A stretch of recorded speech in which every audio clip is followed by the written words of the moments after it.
Yeah, different track, and we can definitely tell by the lap times. It's definitely a pedal fest at the moment by the looks of it.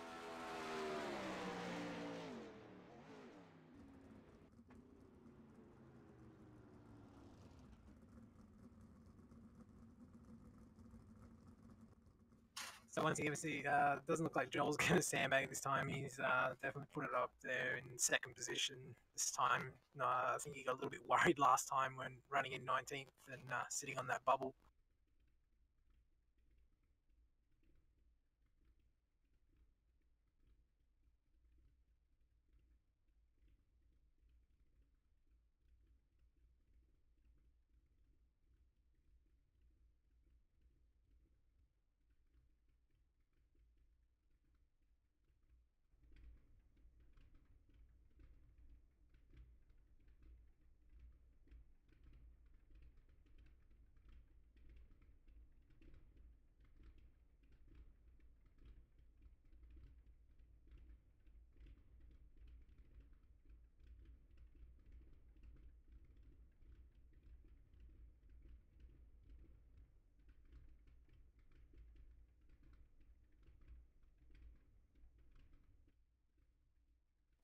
Yeah, the good thing about this is the admin can choose to issue a rear of field before the start of the race. So it sounds like Joel's going to ask the admin to give him a rear of field from the start of the race.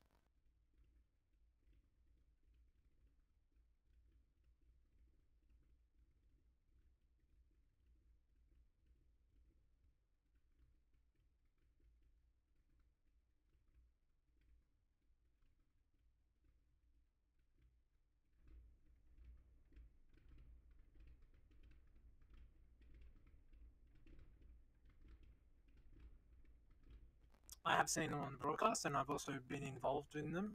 So, as a driver's perspective, it's really good night as well because of the speed that everything goes through, and it just follows structure that you understand, and you know when you're going to go out on the track, and you know when you're not in the heat. I'm sure it must be a lot easier for broadcasts as well, knowing with that same sort of structure.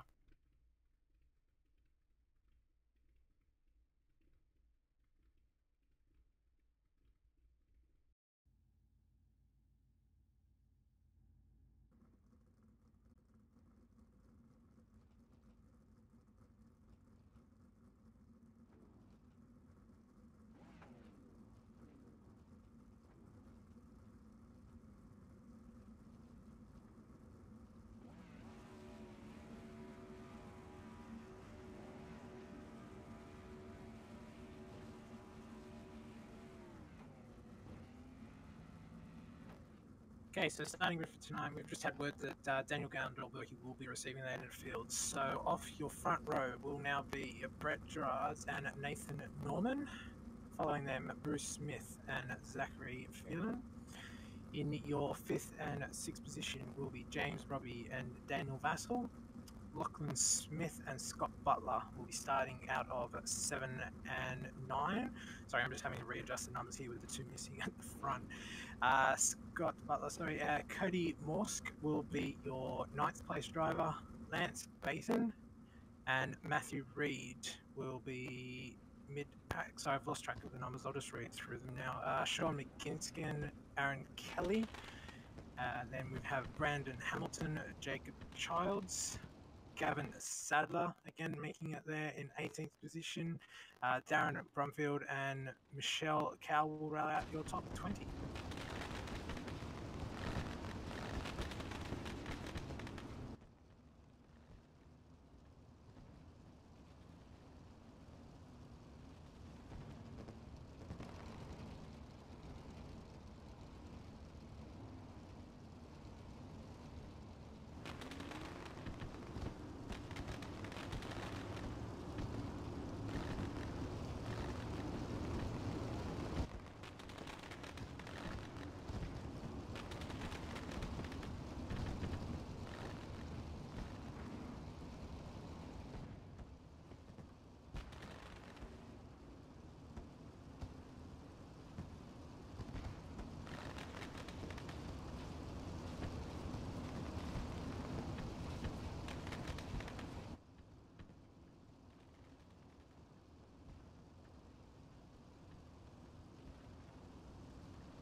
green.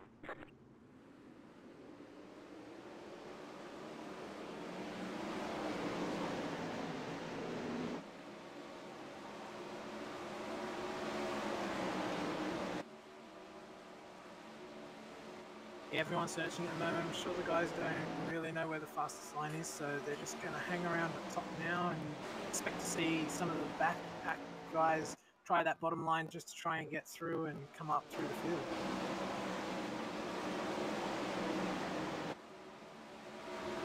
Yellow, yellow, yellow.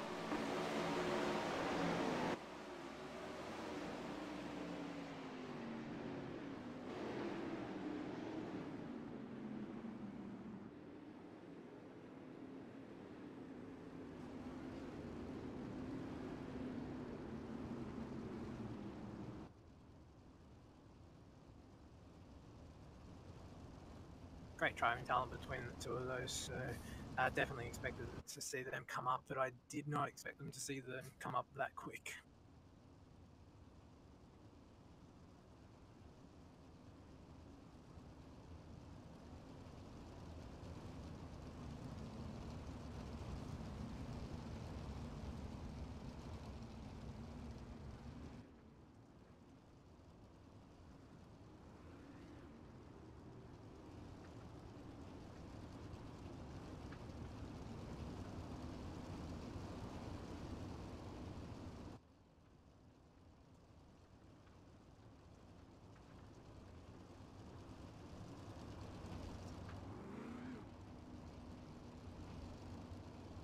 Yeah, I didn't get to have a look back there. I was looking at the front guys, and I know the front guys were running the top, so I'm going to take a stab and say they were running the bottom to get up that high that fast.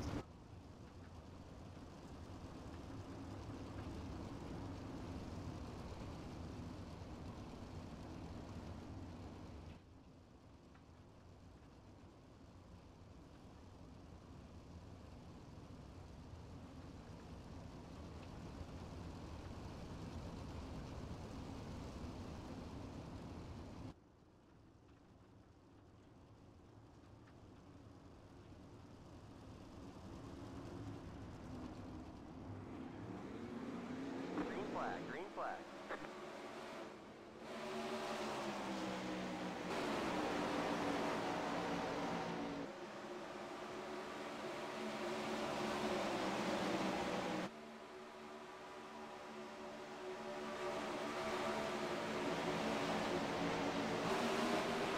So it's like I'm running lines of stone there and running the same line.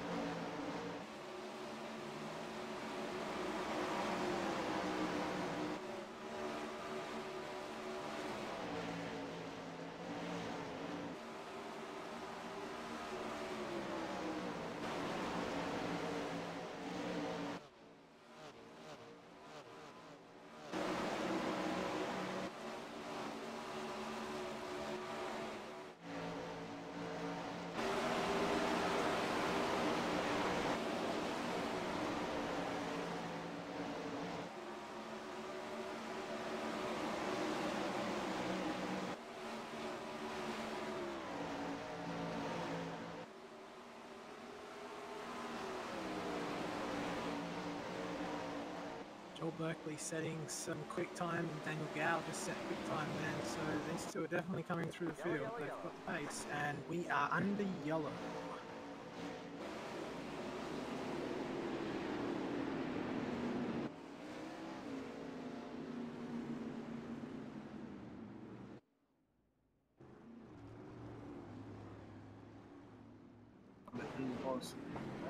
Bruce Smith, I believe, just got a bit higher as Joel was trying to come around the outside and got put into the wall, I think.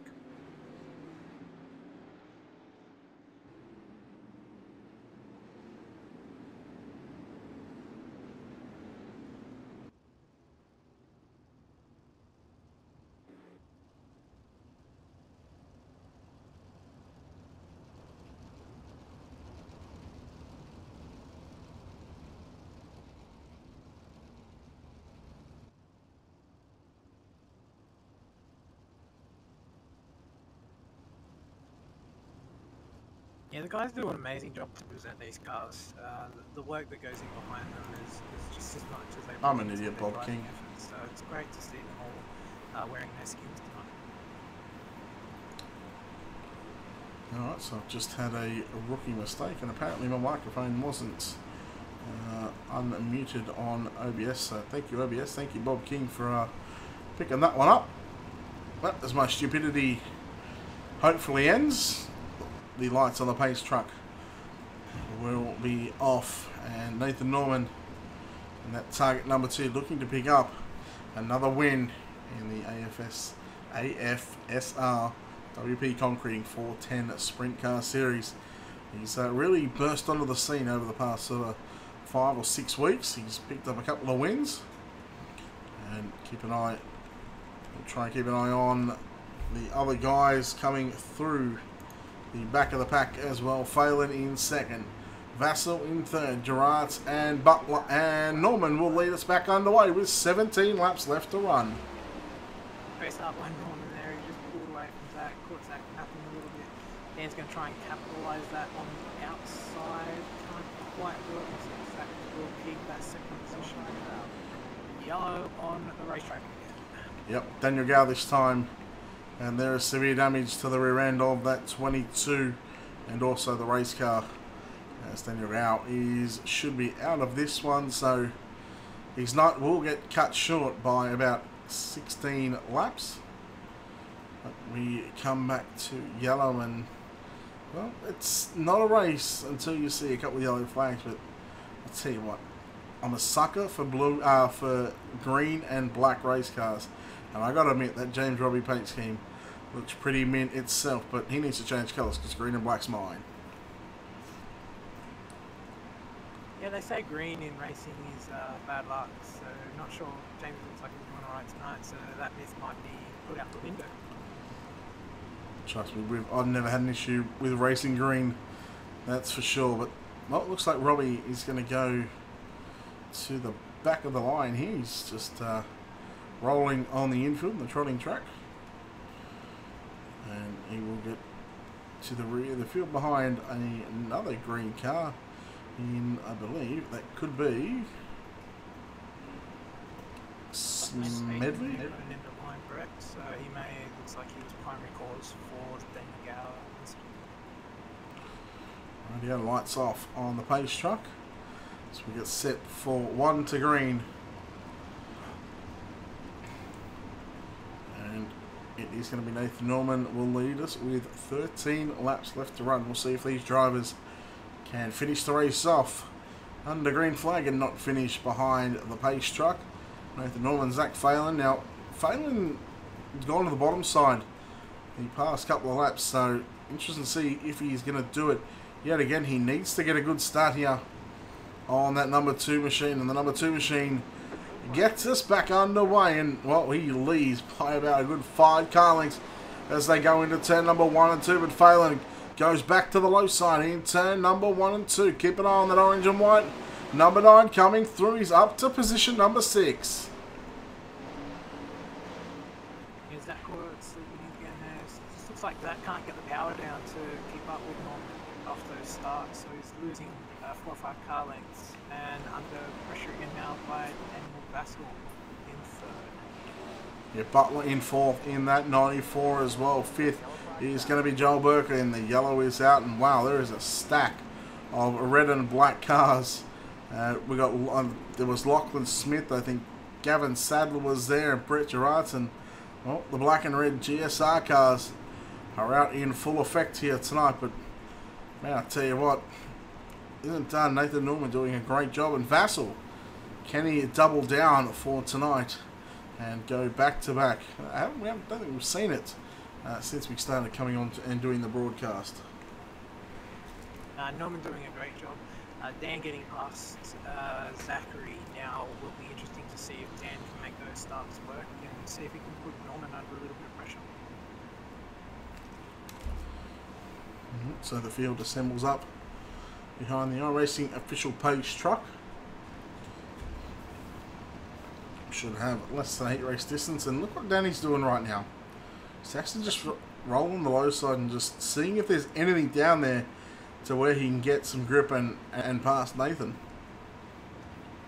Yeah, I think when you are doing that, you can actually see where the slick is, so you can see if you've got a little bit of moisture down there to hook that right rear in. So Dan definitely having a look down there, seeing what he's got before we get back through.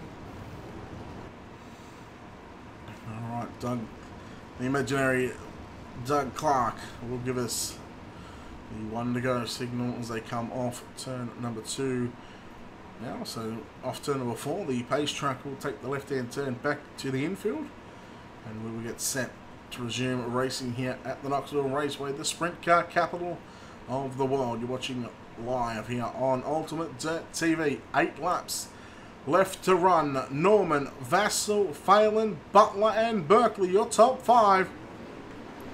Norman, good start, but Vassell goes with him as well. So Vassell, a lot better start than what Zach Phelan had. Very smart by Norman there. He waited till Dan gave him that little bit of a bump and knew he had to get off the throttle, and that's when Nathan jumped on it and managed to pull a little bit of gap, but Dan's pulled him straight back in here. Yeah, meanwhile, Berkeley's gotten past Butler as well. Now, Butler tries to come back at Berkeley, but not going to happen. Phelan a little bit out of shape. Out of turn 2, we go back towards the front of the field. Nathan Norman, Danny Vassell ride the high side of the racetrack around Knoxville, right up on that outside wall. And now, tell you, it is fun when you can get that right rear pinned to the wall. And wow, look at Berkeley throwing the big slide job line to try and catch up to your 3rd place car of Zach Phelan. About running high, Joel definitely looks like he's hooked up there, so it won't be long till he catches up with Norman and Vassell at the moment. Just looks like he's hitting that wall a little bit too hard, just losing a bit of momentum though. Yeah, Berkeley switches to the low side. Phelan still already down there. Meanwhile, a couple of car lengths separating your top 2 as we got 4 laps left to run.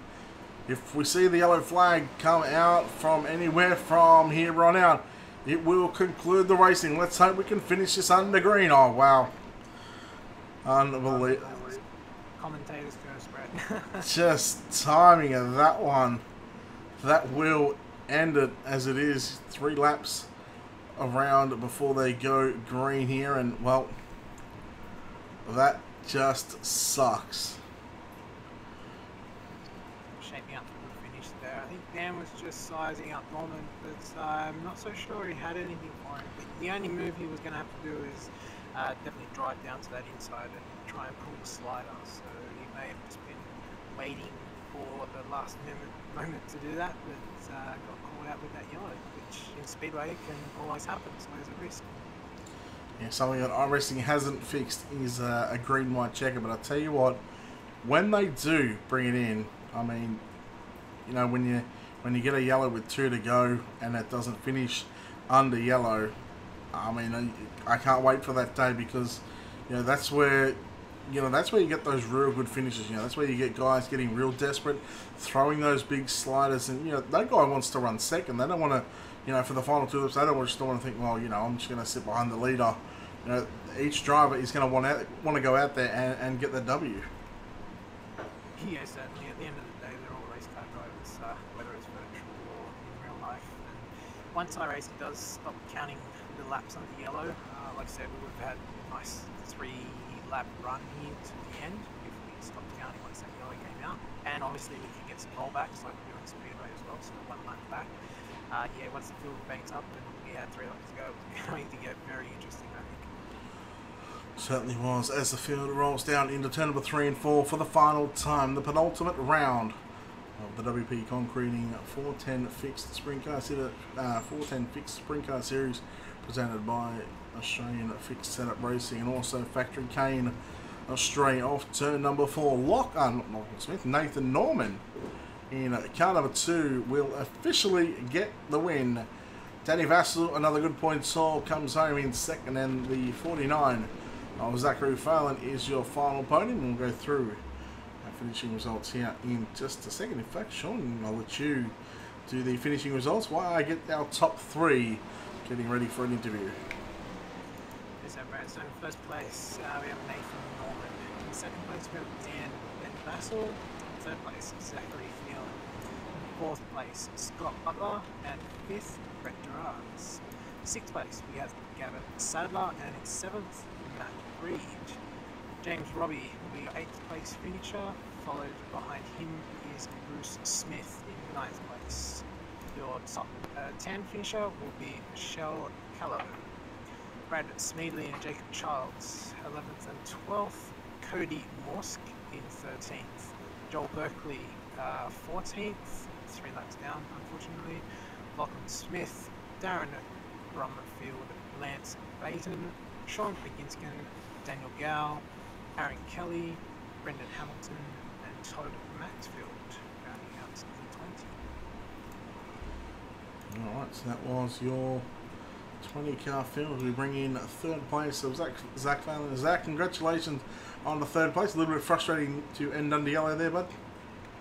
Yeah, a little bit. I think that the way the track was going, the yellows probably hurt me a little bit. I was kind of hoping the bottom would come in a little bit more. I think another 10 laps and would have been on it, but that's just how it is. Hey, did you go to the bottom knowing that there might have been something down there, but considering that race one, late in the race, that bottom was certainly fast, did you think that it was going to be the same in race number 2? Is that why you went down there? When I went out to practice, the car felt really good, and it was really easy to sort of send it in there and sort of hit the moisture and keep the car down on the low line. That and I felt when I was running out a bit of talent running the high line until when I went back up to the high line went down past me. So yeah, I just went back down the bottom and tried to stick it out, hope that it would come back. And I don't think it would have come back in those last couple of laps, but credit to Dan and Nathan, they drove a very consistent race. And the honeymoon period still of joining the new team and getting those good results. You've got to be happy about that and getting results for your new team. Yeah, it's a good atmosphere. Gav does a good job sort of giving everyone skins, and Lockie, especially by working with Lachlan, is really cool with setups and all that deal. Yeah, really just really much it was.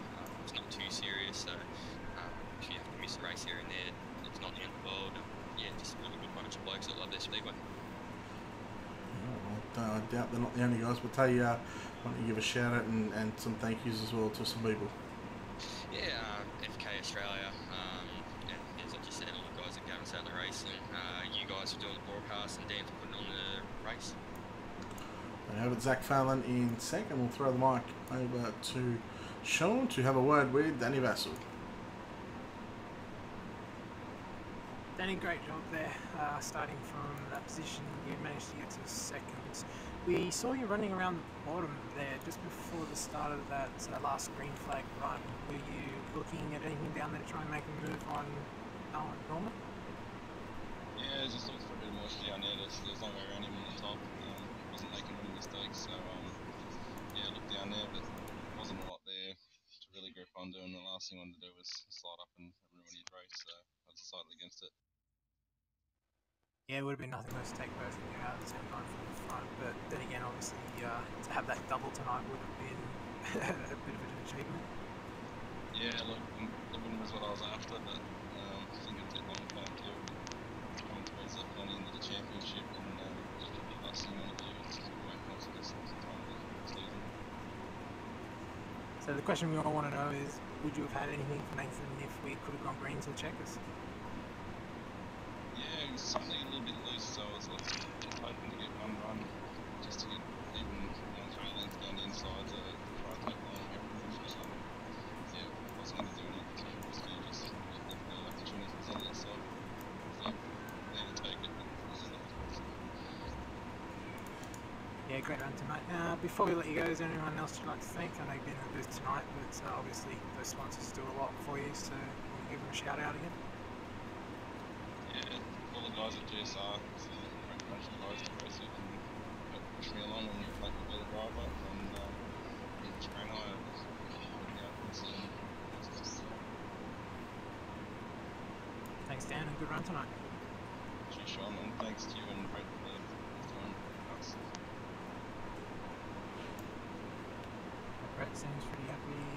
Obviously a bit disappointed to run second there, but I'm pretty sure he'll take the points. Yeah, as you said, good points all, and that's one thing when you come into the the penultimate round of the series, you don't want to be giving away points. But we'll chat to our man in victory lane here, the target driver number 2 of Nathan Norman. And Nathan, it's been a while since we've spoken to you here in victory lane. Glad to get the win, or glad to get the car back in the winner's circle. Yeah, I had a few bad luck over the past couple of events, but finally got my way back up there. You say bad luck, and well, that's all about sprint car racing. You take the good with the bad, and you take the bad with the good. How tough was that track to run right up along the wall here at Knoxville tonight? Yeah, it was really tough. You really had to hit your marks, if not you were in the wall, so you had to be on it. Could you feel Dan sort of coming in those last sort of 4 or 5 laps there before the yellow come out?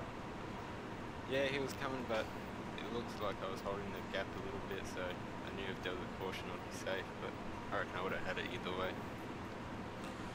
Look, man, it's finally good to talk to you back here in victory lane after a couple of weeks since we've last seen you here. But before we let you get out of here, I'm sure you've got some people you want to thank. Yeah, I'd like to thank Target and Castrol Edge. Nice and simple to finish up here tonight. And Sean, thank you for joining me here in the booth once again. It's been a pleasure having you here. Pleasure, Brett. It's always fun calling these fixed setup races. Alright, so we close out tonight from the Knoxville Raceway for the WP Concreting 410 Sprint Car Series Australian Fixed Setup Racing, presented by AFSR and Factory Cane Australia. Race number 2, won by Nathan Norman. Race number 1, won by Danny Vass. On behalf of Sean O'Hara and Ultimate Dirt TV, my name is Brett Wheeler. Until tomorrow, 1:15 Sydney time, will be night number 3 of the Dirty Old Bastards Speed Week Series 2 races. Kind of similar to what this is, but this time we're going to have 2 different cars as we do the 360s and something else tomorrow. Might be the modifieds, and also the 410s on Friday. So stick around for that one, and until then, take care and good night.